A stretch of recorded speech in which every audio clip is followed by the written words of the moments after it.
प्यारे बच्चों, आप सभी का हमारे चैनल पे बहुत बहुत स्वागत है। उम्मीद करता हूं कि स्वस्थ होंगे, मस्त होंगे, तैयारी बेहतरीन चल रही होगी।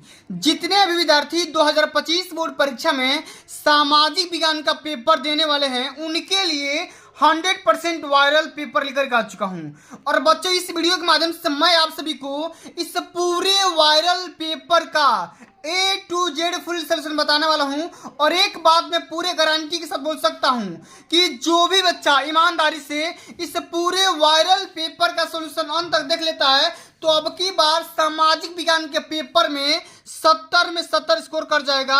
इस बात की पूरी गारंटी है।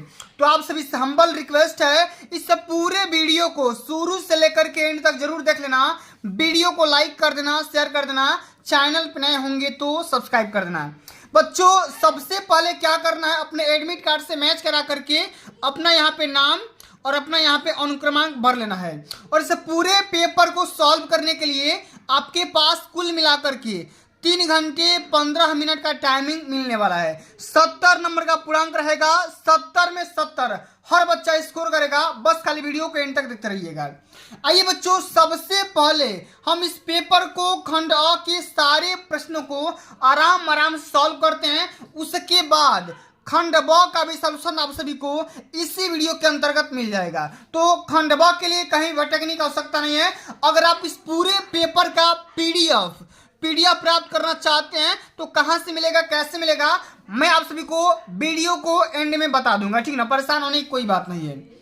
आइए, हमारा सबसे पहला क्वेश्चन पूछा गया बच्चा कि निम्नलिखित नेताओं में से किसने एक गुप्त संगठन यंग इटली बनाया था। 4 ऑप्शन दिया गया है, विक्टर इमैनुअल द्वितीय, जुसेपे मैत्सिनी, काउंट काबूर या जुसेपे गैरिबाल्डी। तो बच्चों, इस क्वेश्चन का राइट आंसर हो जाएगा जुसेपे मैत्सिनी।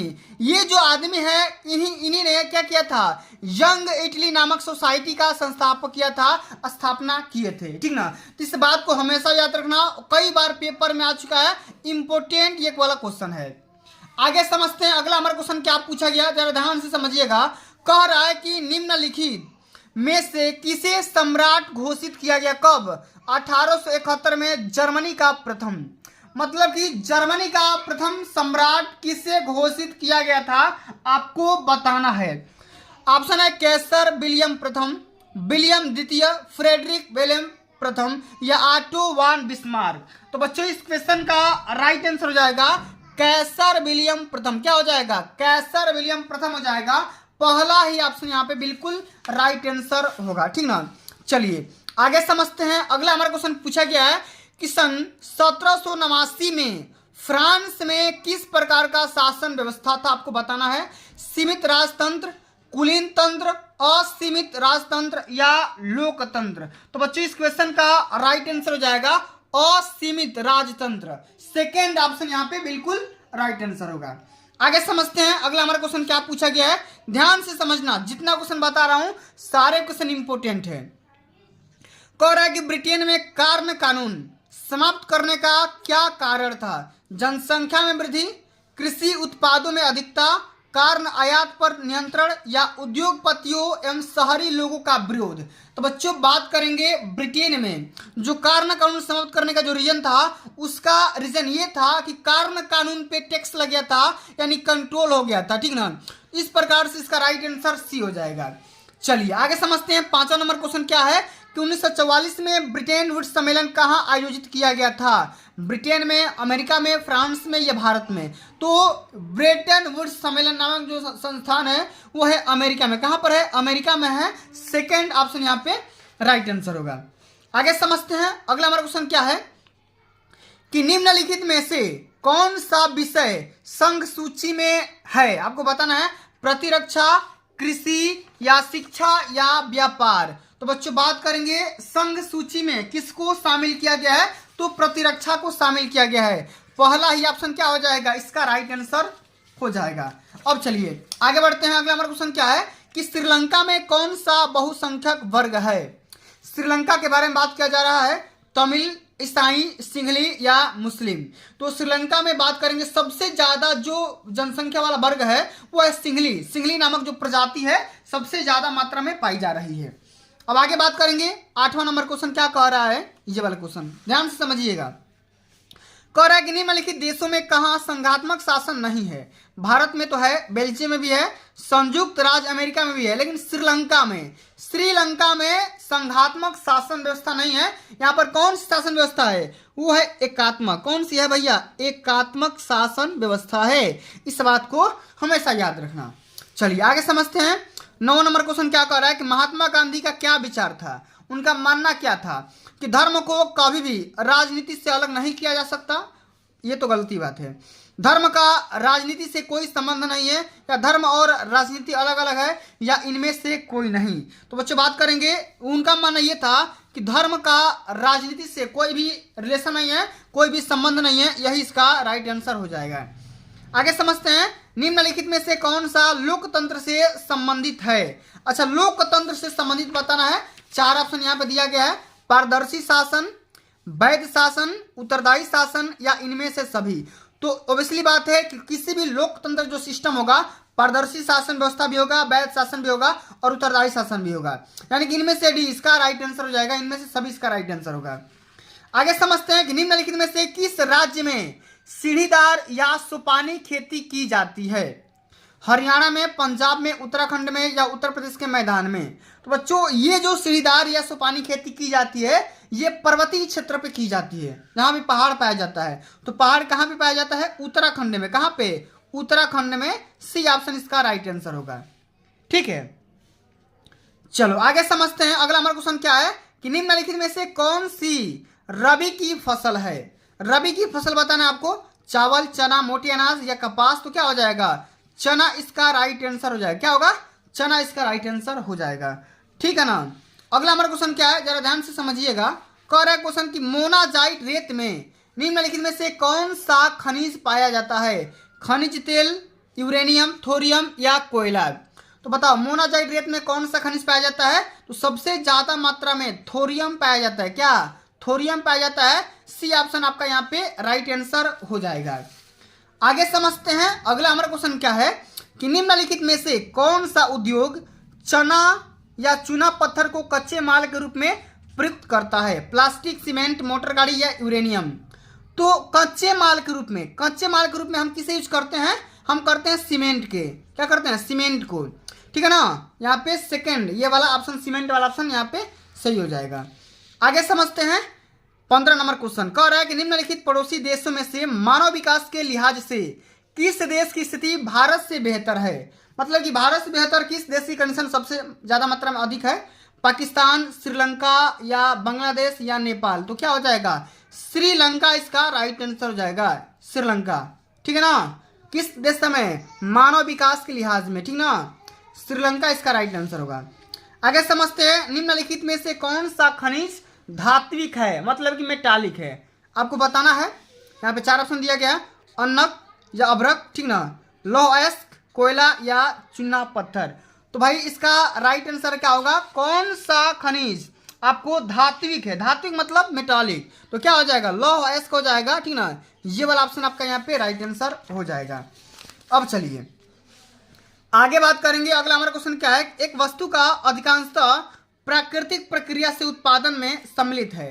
अच्छा, कोई भी वस्तु अगर प्राकृतिक प्रक्रिया से प्राप्त हो रही है उसको हम क्या बोलेंगे, प्रारंभिक क्षेत्रक, द्वितीय क्षेत्रक, तृतीय क्षेत्रक, या सूचना प्रौद्योगिकी क्षेत्रक। तो क्या होगा इसका राइट आंसर बच्चों, ये हो जाएगा प्राइमरी सेक्टर। क्या हो जाएगा, प्राथमिक क्षेत्रक हो जाएगा, या प्रारंभिक क्षेत्रक हो जाएगा।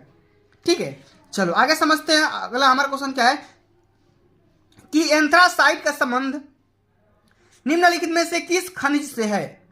अच्छा, एंथ्रासाइट का संबंध किससे संबंधित है बताओ, लौह अयस्क, बॉक्साइट, या कोयला, या सोना।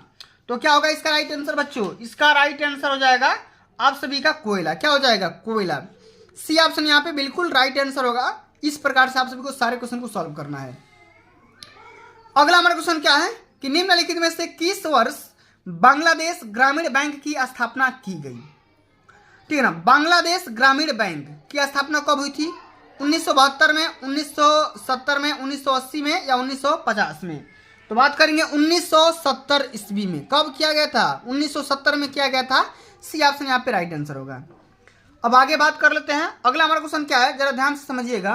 कह रहा है क्वेश्चन की सार्वजनिक और निजी क्षेत्रों का वर्गीकरण निम्नलिखित में से किस आधार पर किया जाता है। ठीक ना, यहाँ भी 4 ऑप्शन दिए गए हैं, चारों में से कोई एक ऑप्शन सही है, बताना है। रोजगार की शर्तें, आर्थिक गति की प्रकृति या उद्यमों के स्वामित्व। तो बिल्कुल इसका राइट आंसर हो जाएगा उद्यमों के स्वामित्व। क्या हो जाएगा, सी ऑप्शन इसका बिल्कुल यहाँ पे राइट आंसर होगा। ठीक है ना। अब चलिए बच्चों हम आगे बात करेंगे खंड ब। ठीक है ना, 20 MCQ खत्म हो गया, अब हम आगे बात करेंगे खंड ब। एक एक प्रश्न का सॉल्यूशन देखेंगे, बारीकी से समझने वाले हैं। ठीक ना, थोड़ा सा भी परेशान होने की कोई बात नहीं है। कह रहा है कि निम्न प्रश्नों के उत्तर 80 शब्द में दीजिए। ठीक है ना, 4 नंबर का क्वेश्चन है। 18वीं शताब्दी के अंत में भारत से कपड़ा निर्यात में गिरावट क्यों आई थी, 2 कारण लिखिए। ठीक ना, प्रत्येक कारण पे 2-2 नंबर मिल जाएंगे। अथवा ये भी कर सकते हो कि 19वीं शताब्दी के दौरान अंतरराष्ट्रीय अर्थशास्त्रियों के द्वारा बताए गए किन्हीं 2 प्रवाहों के बारे में बढ़िया से लिखना है, स्पष्ट करना है।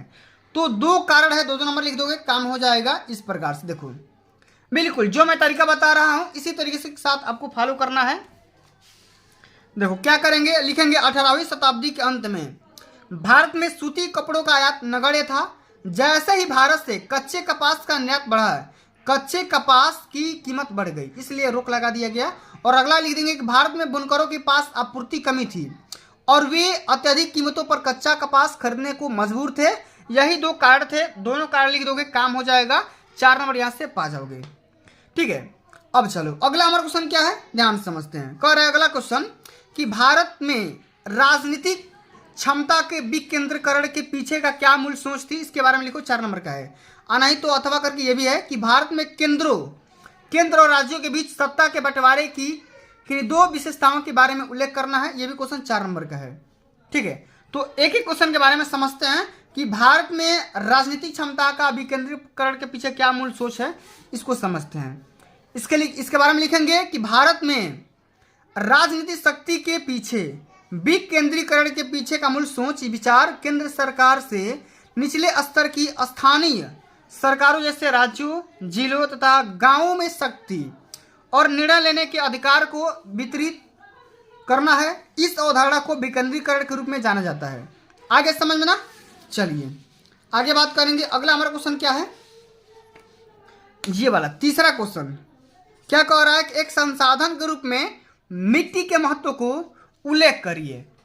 ठीक है ना, और भारत में पाई जाने वाली किन्हीं 2 प्रकार की मिट्टियों के बारे में वर्णन करना है। 4 नंबर का क्वेश्चन है। एक एक क्वेश्चन के बारे में सॉल्व करना है, अथवा करके ये भी करना है। ये वाला क्वेश्चन, अभ्रक की उपयोगिता बताइए और भारत में किन्हीं 2 उत्पादक राज्यों का भी उल्लेख करना है। 2-2 नंबर का क्वेश्चन है, आराम से सॉल्व कर लेंगे। तो इसी को सॉल्व करेंगे, अथवा वाले क्वेश्चन को। यहाँ पे देखो लिखेंगे अभ्रक का उपयोग। अभ्रक के छोटे छोटे टुकड़े रबड़ उद्योग में, रंग बनाने में, मशीनों में चिकनाई देने के लिए, मानपत्रों की सजावट एवं विद्युत उद्योग में काम आता है। पवन मापी यंत्र तथा उत्तम कोटि के दर्पण अभ्रक की सहायता से बनाए जाते हैं। इस प्रकार से सॉल्व करेंगे। और कौन कौन से 2 राज्य हैं, सबसे पहले आंध्र प्रदेश है और यहाँ पे राजस्थान है, जो कि अभ्रक का इस्तेमाल करता है, प्रयोग करता है, उत्पादन करता है। ठीक है ना। अब चलिए अगला हमारा क्वेश्चन क्या है, ध्यान से समझिएगा। ये वाला क्वेश्चन 4था नंबर क्वेश्चन है। कह रहा है कि राष्ट्रीय आय और प्रति व्यक्ति आय में विभेद करिए, क्या अंतर है और देश की स्थिति की तुलना के लिए इनमें से कौन सी विधि बेहतर होती है, इसको बारे में समझाइए। ठीक ना, और नहीं तो ये वाला करिए कि विदेशी व्यापार से आप क्या समझते हैं। विदेशी व्यापार को अनुकूल बनाने के लिए किन्हीं 2 सुझाव लिखिए। तो एक एक क्वेश्चन को आराम से सॉल्व करते हैं बिना परेशानी के। तो समझेंगे कि राष्ट्रीय आय क्या होता है और प्रति व्यक्ति आय क्या होता है, दोनों के बारे में डिटेल में समझने का प्रयास करते हैं। रापचिक स्टाइल में लिखेंगे कि राष्ट्रीय आय और प्रति व्यक्ति आय में अंतर।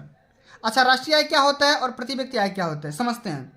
राष्ट्रीय आय किसी देश में वर्ष भर में उत्पादित सभी वस्तुओं तथा सेवाओं की वास्तविक राशि का योग होता है, जबकि कुल राष्ट्रीय आय में कुल जनसंख्या का भाग कर देंगे तो हमें क्या मिल जाएगा, प्रति व्यक्ति आय निकल करके आ जाएगा। ठीक है, इसे हम औसत आय भी कहा जाता है। ठीक है, आगे लिखेंगे कि राष्ट्रीय आय का संबंध एक देश के उत्पादन से होता है, जबकि प्रति व्यक्ति आय का संबंध एक देश के औसत आय से होता है। लिखेंगे आगे कि राष्ट्रीय आय एक देश के आर्थिक स्थिति या प्रगति का सूचक होता है, जबकि प्रति व्यक्ति आय देश के लोगों को रहन सहन के स्तर का माप का सूचक होता है। राष्ट्रीय आय मानव विकास सूचकांक का मापक नहीं होता है, जबकि प्रति व्यक्ति आय इसका मापक होता है। देश की स्थिति की तुलना के लिए राष्ट्रीय आय को उत्तम या उचित विधि माना जा सकता है। इस प्रकार से लिख देंगे, 4 नंबर यहाँ से पा जाओगे।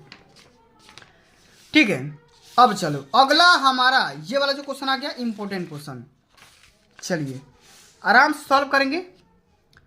क्या है क्वेश्चन समझिएगा। कह रहा है 5वां क्वेश्चन, इसको 150 शब्द में लिखना होगा और ये क्वेश्चन 6 नंबर का रहने वाला है।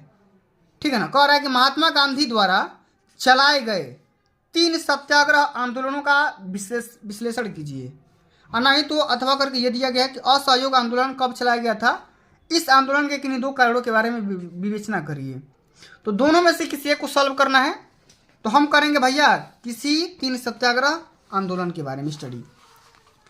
इसमें लिखेंगे कि सत्याग्रह का अर्थ क्या होता है। सबसे पहले तो ये समझिएगा। इसमें लिखेंगे मेरे भाई, सत्याग्रह के विचार का मतलब है कि सत्य को ही अपनी शक्ति बनाकर अन्याय के खिलाफ आवाज उठाना। सत्याग्रह सत्य की शक्ति में विश्वास है। महात्मा गांधी का मानना था कि हम गलत नीतियों के बिना बल प्रयोग के उनका विरोध करेंगे और हमेशा सत्य और अहिंसा का ही पालन करेंगे। ठीक है, इस प्रकार से सत्याग्रह का अर्थ लिख देंगे। और यहाँ पे 3 जो भी आंदोलन चलाए गए थे महात्मा गांधी के द्वारा, उसके बारे में डिटेल में स्टडी करेंगे। चंपारण सत्याग्रह, गुजरात सत्याग्रह और अहमदाबाद सत्याग्रह। ठीक है ना, तीनों के बारे में आपको लिखना है थोड़ा थोड़ा सा नंबर के हिसाब से, 2-2 नंबर पा जाओगे। 1916 ईस्वी में गांधी जी ने बिहार के चंपारण क्षेत्र का दौरा किया और वहां के किसानों को दमकारी बागान अवस्था के खिलाफ सत्याग्रह करने के लिए प्रेरित किया। गुजरात सत्याग्रह क्या होता है? 1917 ईस्वी में गुजरात के खेड़ा जिले के किसानों की मदद के लिए सत्याग्रह किया, क्योंकि फसल खराब हो जाने और प्लेग की महामारी के कारण किसान लगान नहीं चुका पा रहे थे, जबकि सरकार उनसे जबरन लगान वसूल रही थी। ठीक है, इस प्रकार से लिखेंगे। आगे लिखेंगे अहमदाबाद में 1918 में, एक साल के बाद हो रहा था। ठीक ना, 1918 में अहमदाबाद में सूती कपड़ा कारखाना में कार्य करने वाले मजदूरों के हितों में रक्षा करने के लिए उन्होंने इस सत्याग्रह का शुरुआत किया गया था। ठीक है ना, इस प्रकार से लिख देंगे, काम हो जाएगा। अब चलिए अगला हमारा क्वेश्चन क्या है, जरा ध्यान से समझिएगा मेरे शेर। ठीक है, कह रहा है ये वाला क्वेश्चन 6 नंबर क्वेश्चन कि भारतीय समाज में जाति प्रथा अभी भी प्रचलित है, इसके कारण क्या है, समाप्त कैसे कर सकते हैं? 2 उपाय लिखिए, 6 नंबर का है। अथवा करके भारत में महिलाओं के प्रति भेदभाव के तरीकों को वर्णन करिए, 6 नंबर का है। तो अथवा करके किसी को लिखिए। ठीक ना, तो सबसे पहले वाले हम करेंगे सॉल्व। इसमें लिखेंगे कि भारत में जाति प्रथा का सबसे मुख्य कारण यहाँ की सामाजिक वर्ण व्यवस्था है, जो किसी अच्छे उद्देश्य के लिए स्थापित की गई है। इसमें लिखेंगे मेरे भाई, लेकिन उसने विकृत रूप धारण कर लिया है और भारत में जाति प्रथा प्रचलित है। आगे लिखेंगे कि जाति आधारित रोजगार के कारण रुचि रहने पर भी लोग दूसरे तीसरे धंधे में अपना नहीं पाते हैं, फलतः बेरोजगारी के शिकार भी हो जाते हैं। इस प्रकार जाति प्रथा भारत के लिए प्रमुख कारण प्रचलित है। अच्छा, कैसे समाप्त करेंगे? रीजन लिखेंगे, स्कूल, कॉलेज, धर्मशाला, छात्रावास आदि के नामकरण में जाति सूचक शब्दों का प्रयोग कानूनी तौर पे निषिद्ध कर दिया जाएगा, वर्जित कर दिया जाएगा, और जाति संगठन, परिचय, सम्मेलन पर कानूनी प्रतिबंध लगाया जाना चाहिए। ठीक ना, इस प्रकार से लिखेंगे। चलिए अब हमारा 7वां नंबर क्वेश्चन क्या है, आराम से समझते हैं। कह रहा है कि गन्ने की खेती करने के लिए उपयुक्त भौगोलिक परिस्थितियों का वर्णन करिए और भारत में किन्हीं 3 क्षेत्रों का नाम लिखिए, राज्य का नाम लिखिए जहाँ पर गन्ना उत्पादन किया जाता है। अथवा करके भूख क्षरण से क्या समझते हैं, इसे रोकने कोई 4 उपाय लिखिए। ठीक ना, तो इसी को सॉल्व करेंगे, इस वाले क्वेश्चन को। ठीक है, चलिए आ जाओ समझते। भूख क्षरण का मतलब क्या होता है कि भूमि के कणों का अपने मूल स्थान से हटने एवं दूर स्थान पर एकत्र होने की प्रक्रिया को भूक्षरण कहते हैं, या इसी को मृदा अपरदन कहते हैं। ठीक है ना, इसका रीजन क्या होगा कि जनसंख्या विस्फोट, औद्योगिकीकरण, शहरीकरण, वन विनाश, अत्यधिक सिंचाई, चराई, झूम खेती, ठीक ना, खनन, तमाम प्रकार के रीजन है। अच्छा, इसको कैसे रोक सकते हैं? समोचा जुताई करेंगे, पट्टीदार खेती करेंगे, भूख परिस्पर्क प्रक्रिया अपनाएंगे, या वायु अवरोधक व आश्रय आवरण का इस्तेमाल करेंगे। ठीक ना, इस प्रकार से सॉल्व करेंगे। चलिए अब अगला हमारा क्वेश्चन है जो कि लॉन्ग आंसर टाइप क्वेश्चन का अंतिम नंबर क्वेश्चन है। कह रहे कि प्राथमिक अथवा द्वितीय क्षेत्र की विशेषता के बारे में विवेचना करिए, 6 नंबर का है। नहीं तो असंगठित क्षेत्रों के श्रमिकों की समस्या का विवेचना करिए। 6 नंबर का है। तो दोनों में से किसी एक को सॉल्व करना है। कैसे करेंगे आइए समझते हैं मेरे भाई। इसको करेंगे प्राथमिक क्षेत्रक और द्वितीय क्षेत्रक की विशेषता को समझते हैं। इसमें लिखेंगे प्राथमिक क्षेत्र क्या होता है। प्राथमिक क्षेत्र अर्थव्यवस्था का वह क्षेत्र होता है जो प्राकृतिक संसाधनों का सीधा उपयोग करता है। इसमें कृषि, मछली पकड़ना तथा खनन भी शामिल होता है। भारत की लगभग 70% जो आबादी होती है इसी पे डिपेंड होती है। आगे लिखेंगे द्वितीय क्षेत्र क्या होता है। द्वितीय क्षेत्र महत्वपूर्ण है क्योंकि यह प्राथमिक और तृतीय क्षेत्र के विकास का समर्थन करता है। यह भारत के सकल घरेलू उत्पाद यानी कि जीडीपी और रोजगार टोकरी में भी महत्वपूर्ण योगदान देता है। यह प्राथमिक क्षेत्र के उत्पादों को उपभोक्ता उपयोग योग्य उत्पादक में परिवर्तन करने का मदद करता है। तो इस प्रकार से सॉल्व करेंगे। तो भैया इसी प्रकार से आप सबको सारे क्वेश्चन को सॉल्व करना है। और आगे बात करेंगे मानचित्र। ये आ गया मानचित्र जो कि पेपर में हमेशा कितना नंबर का 10 नंबर का पूछा जाता है। कितना नंबर का भाई, देखो ये वाला जो मानचित्र होता है 10 नंबर का पूछा जाता है। तो मानचित्र के लिए मैं एक अलग से वीडियो बनाऊंगा, आप यहाँ पे नोटिस कर सकते हो, स्क्रीनशॉट ले लो।